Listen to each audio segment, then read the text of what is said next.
Hey guys, Papa Bear Rick here. Got my bear shirt on. Thought I'd just share that today. Papa Bear Rick, life coach here. And if you've been watching this series of videos, you know that we've been talking about attachment styles and gay relationships.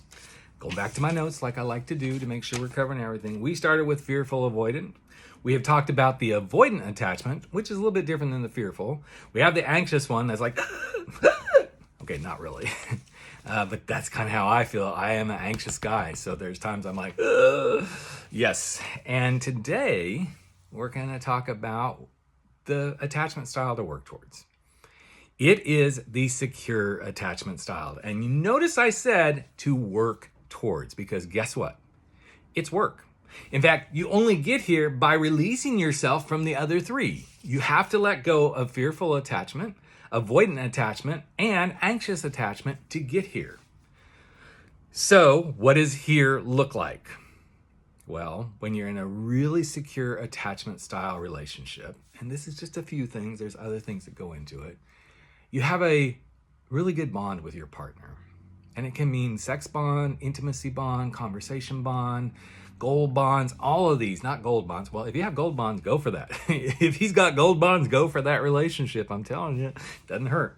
But if you are in that space, then you probably both practice a lot of good open communication. You let your needs be expressed, your thoughts. You let the feels come forward. But more than anything, you create a safe space for both of you to feel seen and heard, like truly feel seen and heard, and to be understood. You like make space for this, okay? The second thing is you consistently are responsive. You're not just like, he said something, I'm not gonna say nothing. He said something again, I'm not gonna say nothing. If you are consistently responsive, then there's a reliability that comes up. Like you know you're reliable to each other, for your partner, for their emotional and physical well-being, as well as just that bond. Because this is where you start to build the trust and you get the clarity about how well your relationship's going to work. And finally, you truly embrace intimacy, whether that's in the bedroom, in the vulnerability, in the connections that you feel really deeply with one another. True intimacy goes beyond just the let's get naked and, play.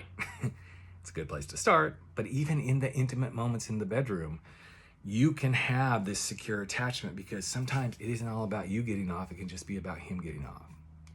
So if you really want to be in that secure space, keep the communication open, consistently respond, and embrace intimacy. But I'm curious, what tips do you have? And if you need some help, let me know. But stay tuned, there's one more video about these attachment styles, and it is coming up in just another day or two. Take care.